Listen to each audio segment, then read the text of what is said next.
Ça va? Ça va bien. Très bien. We have to make revision for lesson 3 before we proceed for lesson 4. And Yes. our last lesson was lecture 3. Some of the things that we passed through were vocabularies, some important vocabularies like enjeu. You can read after me. Enjeu. Anjou. Une tasse. Une tasse. Une tasse. Une tasse. Une table. Une table. Je m'appelle. Je m'appelle. Tu t'appelles. Tu t'appelles. Comment tu t'appelles? Comment tu t'appelles? Mademoiselle. Mademoiselle. Très bien. Also, we looked on the personal pronouns, subject personal pronouns. When we want to say I or you, he, she, it, we, you, they, all these, they have their French words. Here we have this one, je. Can you read after me? Je. Je. Tu. Tu. Il. Il. Elle. Elle. Nous. Nous. Vous. Vous. Il. Il. Elle. Elle. Okay, there is something here to understand that French is a gender language. As it is a gender language, we have je, which means I. Depends if a person is a male or a female. It doesn't matter. This is je, it is the way how it is. We have tu. This one tu means you, of which this two, we use it as you in singular. Once there is one person, we say tu, you. And we have il. Il means he. This is used for a male and object which is a male gender. I said French is a gender language. So every object, every person must have a gender, whether a male or female. So we have il, which stands for he or male objects. And we have elle, which stands for she or female object. That's why we say he, she, it. When we say it means it might be il or elle, depends on the object. If the object is masculine, then the gender will be il for it. If the object is feminine, then the gender will be elle for it. Then we have the plural, which this is a plural of je. When you say je, it means I, single person. When we are many, we want to say we say nous, and we have vous. This is the plural of you.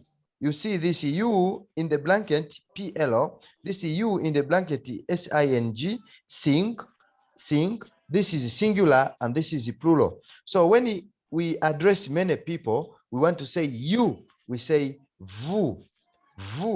And we have il and elle. These ones, when we pronounce them, this S, they are not heady. We don't pronounce the final S. So we just say il, elle. This il stands for they, but for masculine gender, male gender.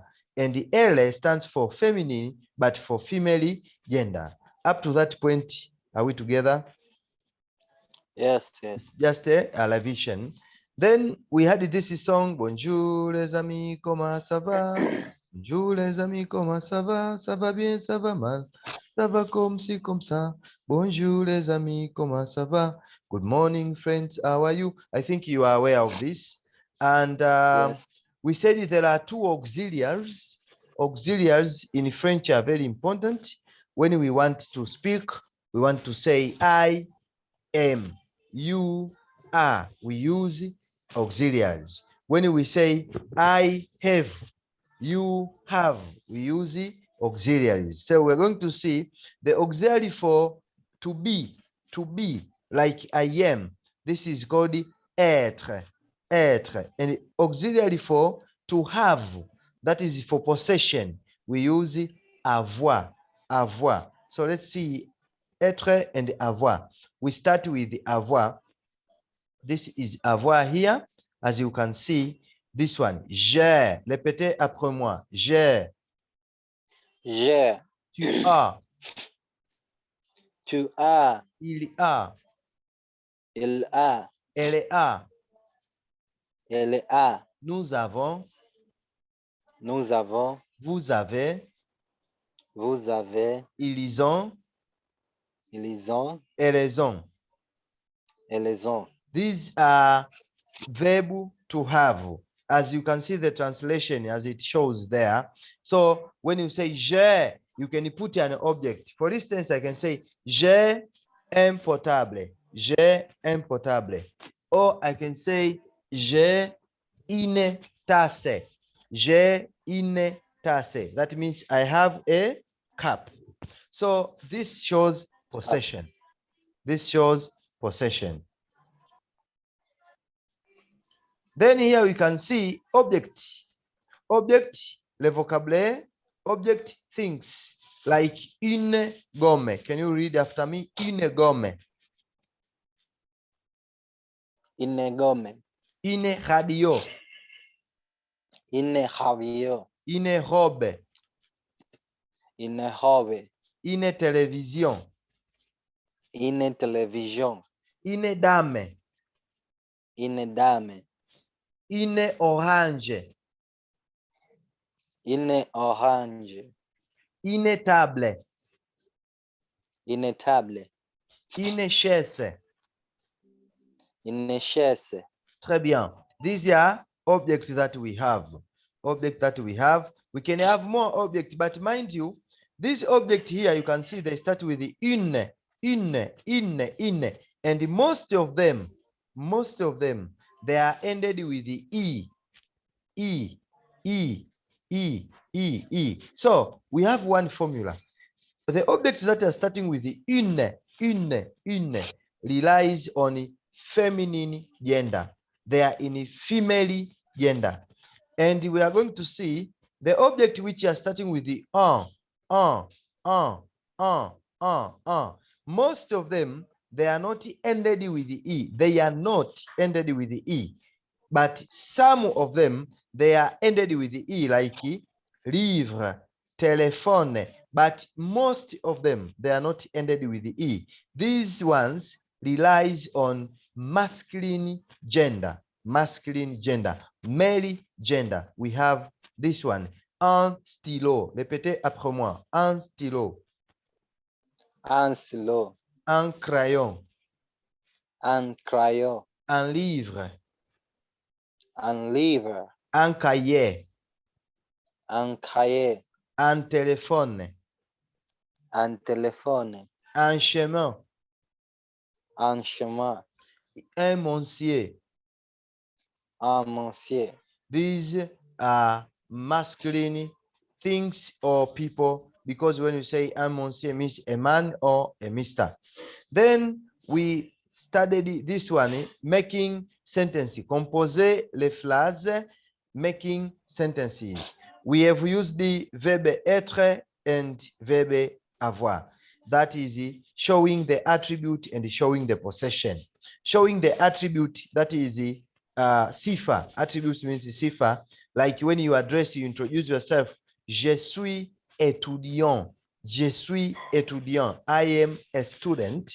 This one is verb être. I am, this is am, this is I am a student. Je suis étudiant. This one, tu es professeur. You are a teacher. This is singular. You ya umoja. Il est un ingénieur. He is an engineer. J'ai. Then here, when we come to this one, j'ai, that means I have a pen. J'ai un stylo. Elle a une orange.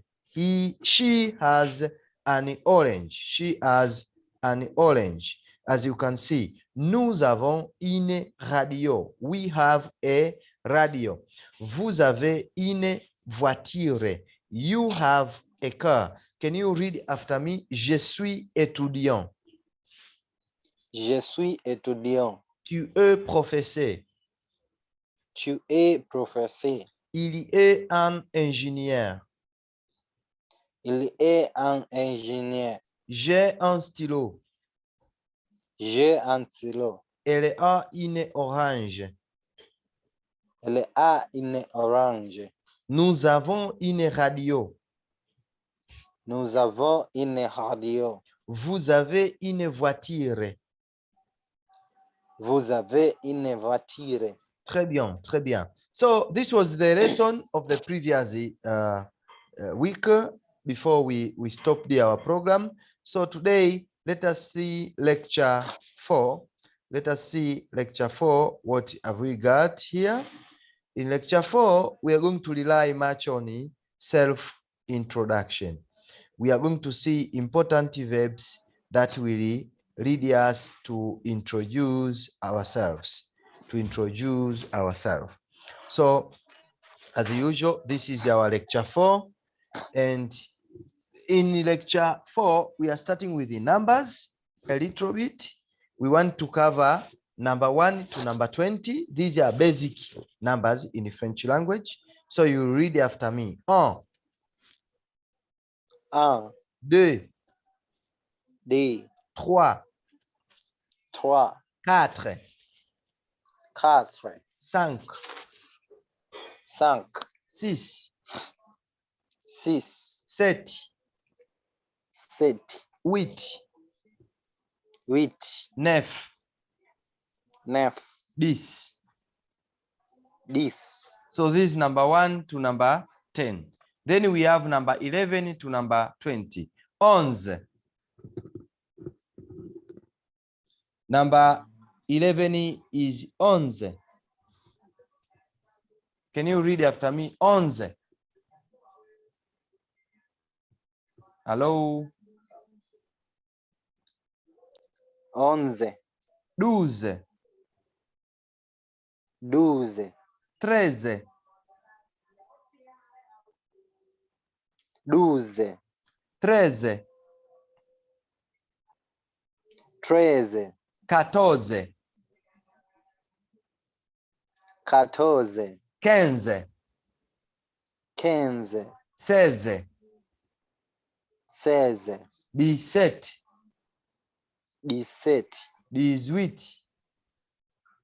18, 19.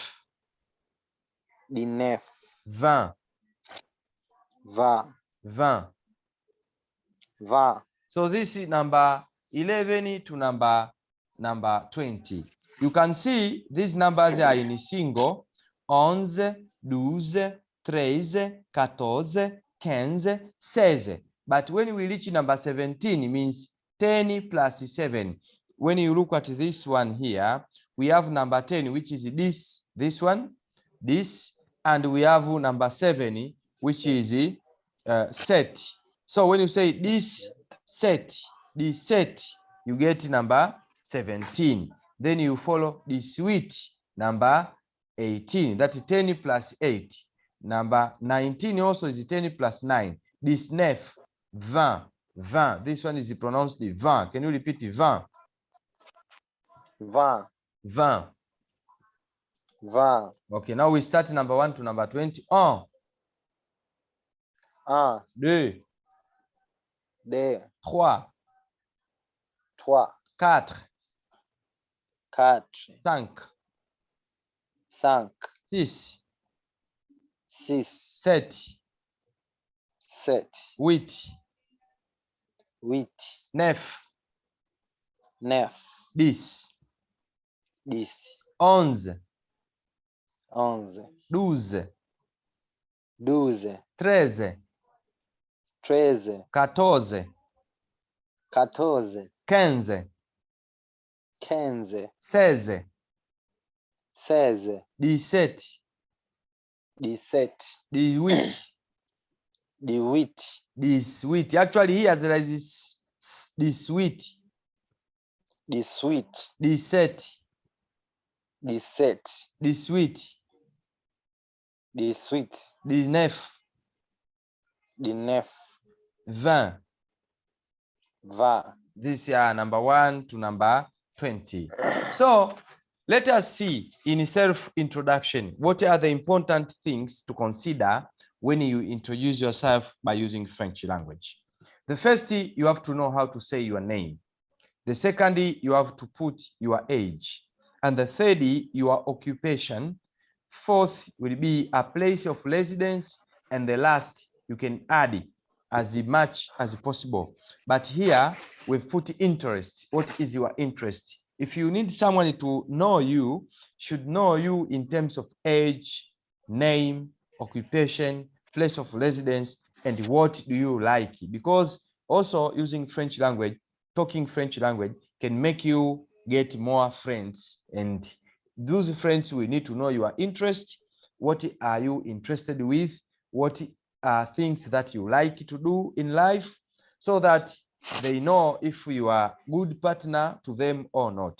So we are going to practice some verbs that will lead us to have a clear self-introduction. Let us start with this verb. It's called verbe s'appeler. Répétez après moi. Verbe s'appeler. Verbe s'appeler. S'appeler means to be called oneself. Kujiita. In French hatusemi mimi ninaitwa. Unasema mimi ninajiita. Kwa sababu swala la jina inachukuliwa kama ni mtu unajipa jina wewe mwenyewe. So mimi ninajiita fulani. Wewe unajiita fulani.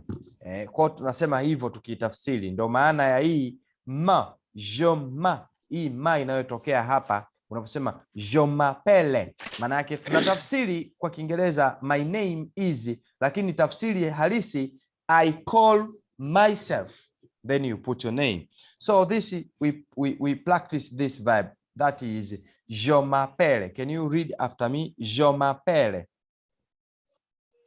Je m'appelle. Tu t'appelles.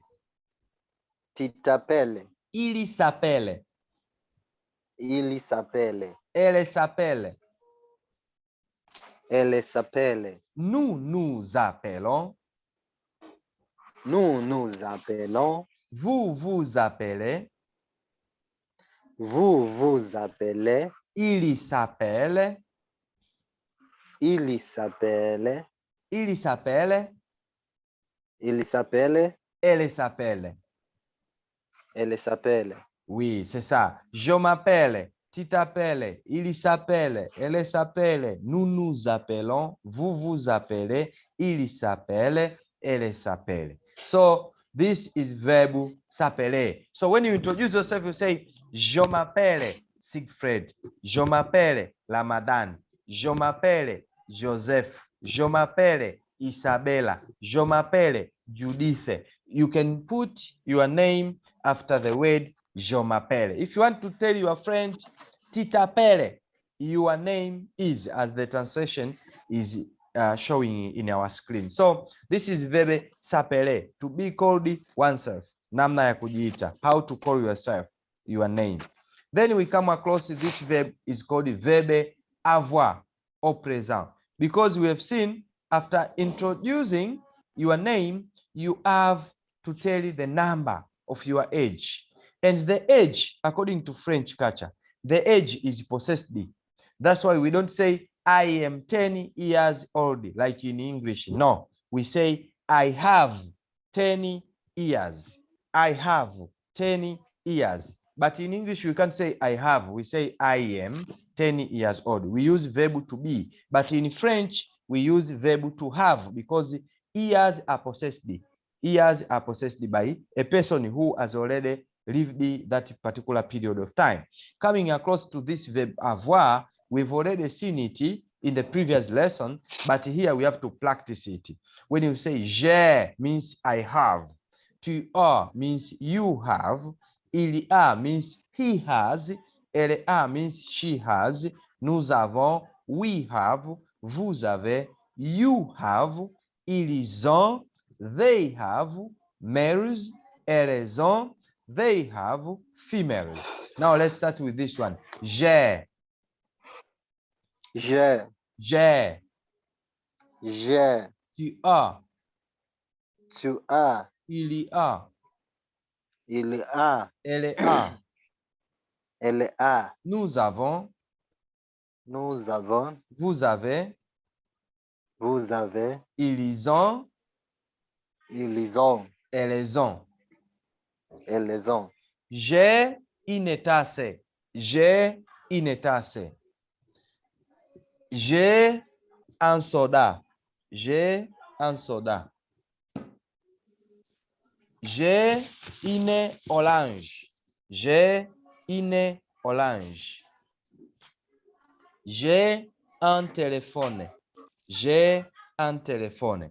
I think when I make these examples, you can have a clear picture how to make sentences by using just this one. J'ai, then you put any object. Can you make at least 2 sentences?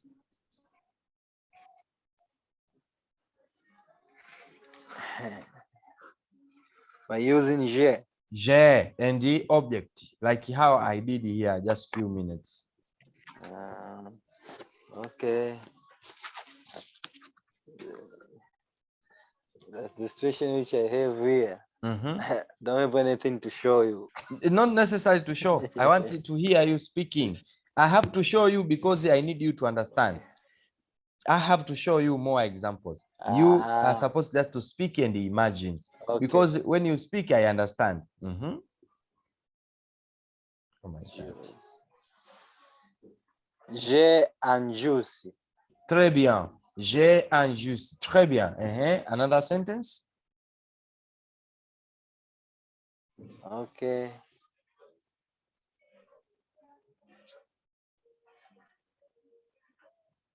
Any object. Any object. Any object. Any object. J'ai crayon. Un crayon. Très bien. J'ai un crayon. That one, we don't say crayon. Un crayon. Crayon. Très bien. Crayon. Okay. Wafaransa wakiongea wanaongelea puani. J'ai un crayon. J'ai un crayon. Ndio kuna un crayon. Une gomme. Kwa wana ile sound ya puani. So you can use any of these to show possession. Kumiliki kitu.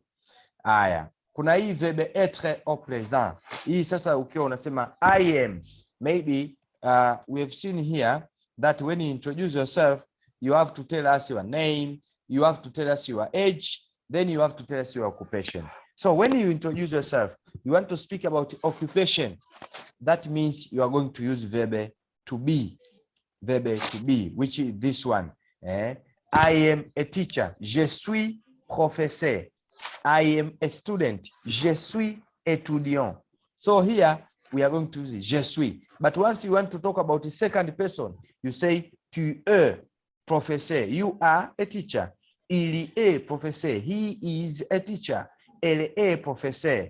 She is a teacher. So this is verb to be. We use it to express ourselves, our attributes. A good example, this one. Can you read after me? Je suis. Je suis. Tu es. Tu es. Il est. Il est. Elle est. Elle est. Nous sommes. Nous sommes. Vous êtes. Vous êtes. Ils sont. Ils sont. Elles sont. Elles sont. Kama umegundua maneno ya mwishoni huko hayasikiki tukiwa tunatamka. Ndio maana nasema je suis, hatusemi je suis, hatusemi ts, tunasema te, hatusemi il est, tunasema il est. Nous sommes, hatusemi nous sommes. So this is French, but when you go to languages like Spanish, Italian, they have a tendency of speaking up to the rusty words. So this is French. We become lazy a little bit. Tunakuwa kama wavivu, maneno ya mwisho hatuyamalizii. Kuna verbu nyingine tumesema ukijieleza, when you introduce yourself You have any Sorry, question? sir. Yes, on the last page. Here. No, yeah, no some. We are. Yes, we are. So okay, and to a You are. you Yes, you.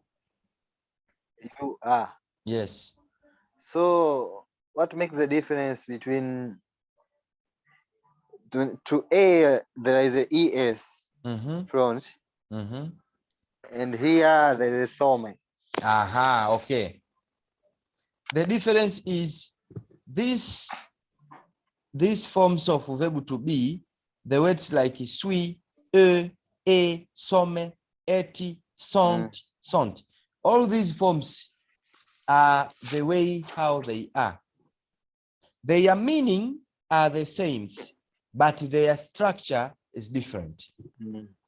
They have different structures, but the same meaning. When you say je suis means I am. Tu es means you are. But when you say nous sommes means we are. Here there is a, here there is some, and here there is eti, and here there is sont.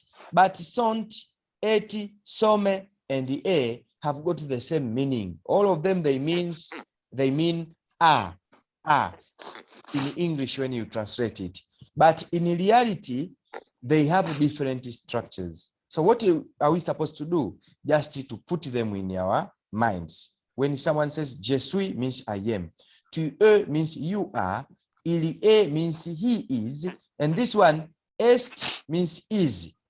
This one, est means is. You see? So they have different structures, but the same meaning. So we are supposed to catch them as they are. Clear? Okay. Yeah. And that is French, because they are not the same. When someone says je suis, it's not the same when someone says tu es. It's not the same when someone says il est, elle est, nous sommes, vous êtes. They are not the same. So the important thing is just to understand what do they mean. Coming back to this, I said in self-introduction also, you are supposed to show where do you live. So there is verb to live, the place of residence. The place of residence, this is habiter. Can you read after me? Habiter. Habiter. Verb habiter. Verb habiter Means to live. So when you say I live at, you live at, he lives at, she lives at, we are living, or we live at, you live at, they live at, they live at. We normally use this verb habiter, and we say j'habite. Répétez après moi. J'habite. J'habite. Tu habites. Tu habites. Il habite. Il habite. Elle habite. Elle habite. Nous habitons. Nous habitons. Vous habitez. Vous habitez. Ils habitent. Ils habitent. Elles habitent. Elles habitent. So this is to live. For instance, I can say, moi, j'habite à Morogoro. You put the word à, then you mention the place. Where do you live? Moi, j'habite à Morogoro. Or I can say, moi, j'habite à Kirakala. Or moi, j'habite à Msamvu. So you can mention the name of place where you live. Sawa? Can you say, where do you live? Où habites-tu?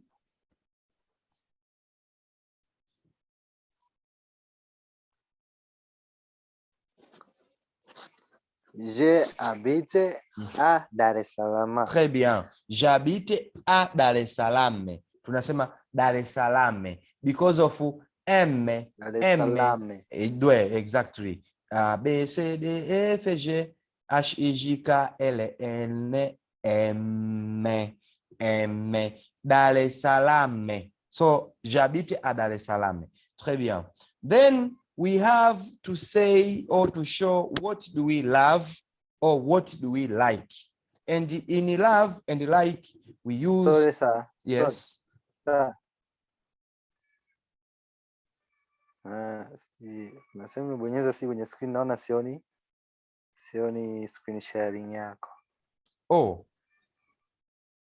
Ni wewe utakuwa ndo umebonyeza sehemu. Ndo naangalia hapa si okay. Wapi. Hebu jaribu kuangalia.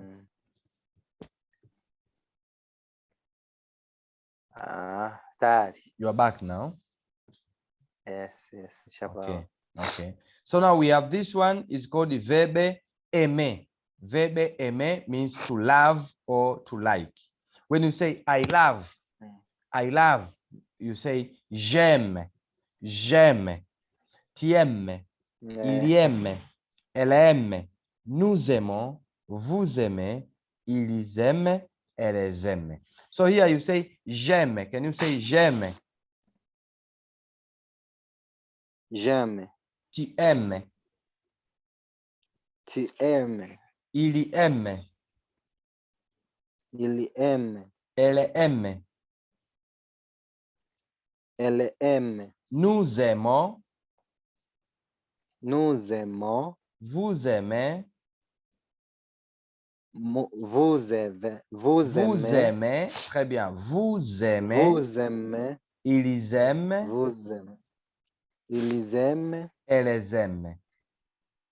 Elles aiment. So the important thing here is to say moi j'aime ama j'aime regarder la télévision. J'aime écouter de la musique. J'aime nager, kuogelea. J'aime manger. I like to eat. So you may have different examples, but you have to understand to say j'aime, I like or I am interested to do 1, 2, 3. So let us see ourselves. Yes. Am I allowed to say j'aime tu? Aha. Sasa hiyo j'aime tu inabadilika inakuwa je t'aime, means I love you. Je t'aime. If you want to tell someone I love you in French, you say je t'aime, like the Lady JD song, je t'aime, j'ai besoin de toi. There is a song there, Lady JD sang it, and she used the French phrases.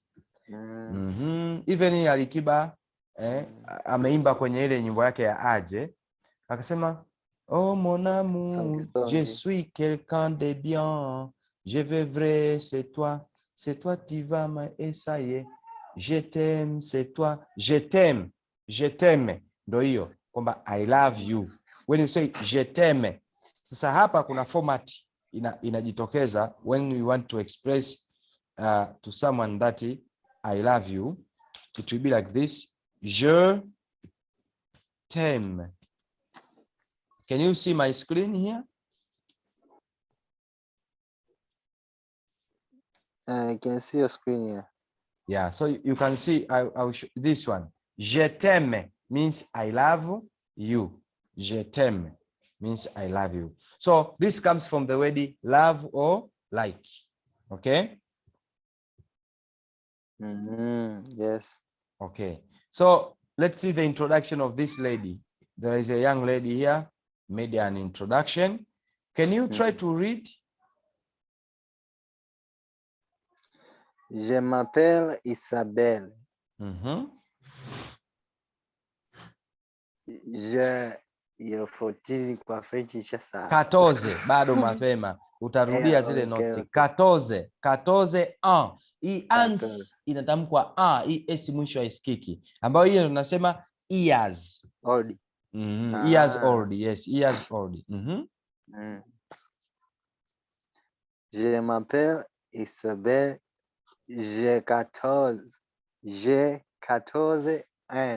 ans. Je suis étudiant. Étudiante.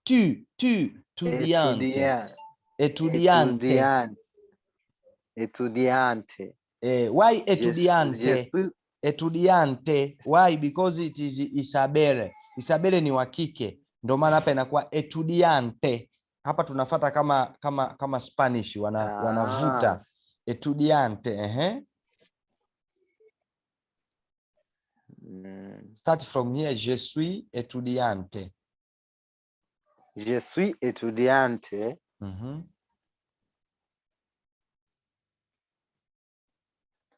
À l'école. À l'école Hivyo. Yes. Secondaire. Secondaire. L'école à l'école secondaire. Sego. This is a ko, but we pronounce it like G. Go secondaire. Hapa tuna meza der. Secondaire. Secondaire. De. Secondaire de Jangwani.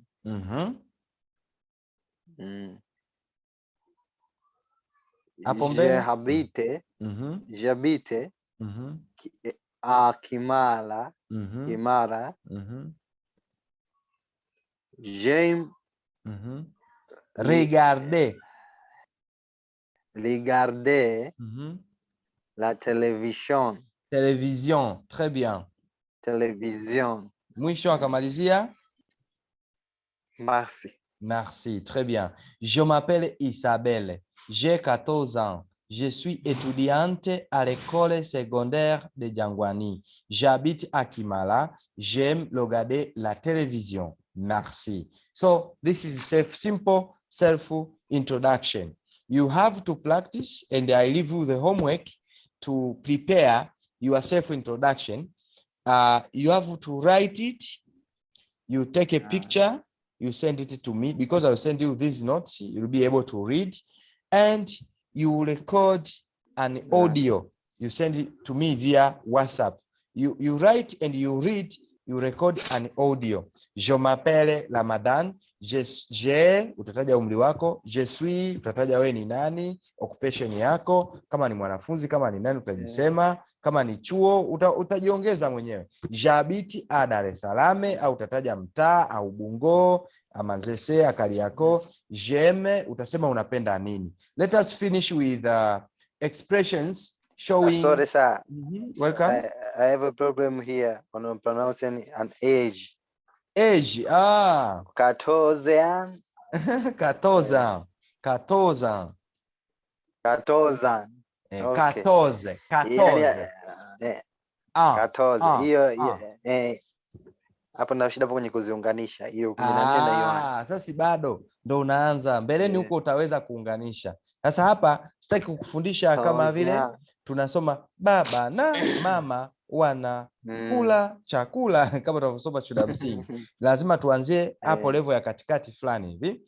Hii ni 14, hii hapa ni 1. Kwa ukiunganisha inakuwa 14 ans. 14 ans. Lakini itategemeana na namba ya umri wako. 14 ans. Okay. Sawa? 14 ans. Au unaweza ukasema ukataja hata namba ya chini, sio lazima ikawa 14. Na tunapojitambulisha sio lazima tuseme ukweli, because we practice language. It's not necessary to say your really age, because I've taught you number 1 to number 20. You might be above 20, or you can just say below 20. So let us see expression orale, oral expressions. When you want to say I like to, or I'm interested with 1, 2, 3, like Isabelle. Tumemwona Isabelle. Isabelle yeye anapenda kuregarder la television. Sawa? Watching television. There is another person may like lire. Can you say lire? Lire. Le journal. Le journal. Écouter la musique. Écouter la musique. Cuisiner. Cuisiner. Jouer le foot. Jouer le foot. Écrire les notes. Écrire les notes. Regarder la télévision. Regarder La télévision. La télévision. Not télévision. Télévision. Not vision. Vas-y. Vision. Très bien. Télévision. Très bien. Regardez la télévision. We don't say télévision. Regardez. Télévision. Vision nasali, nozo, pua. Regardez la télévision. Is it regarder or regarder? Regardez. Okay. Mhm. Okay. Regarder la télévision. Très bien. Lire le journal. Lire le journal. Écouter la musique. Écouter la musique. Cuisiner. Cuisiner. Jouer le foot. Jouer le foot. Écrire les notes. Écrire les notes. So you can make a sentence. J'aime regarder la télévision. J'aime lire le journal. J'aime écouter la musique. J'aime cuisiner. J'aime jouer le foot. J'aime écrire les notes. So you can express yourself. What do you like? You can have so many activities to express yourself. What do you like? Est-ce qu'il y a une question? Do you have any question, any part? Maybe you need more clarification. No, sir. I'm full. Okay, thank you. So you will I will send you these notes very quick. Today I don't have a game. Next session I will prepare. And I think from this week we'll go onwards non-stop. And the important thing, I've given you a homework. You write your self-introduction, then you will record an audio. You send to me via WhatsApp. Au revoir. Au revoir, merci. Au revoir.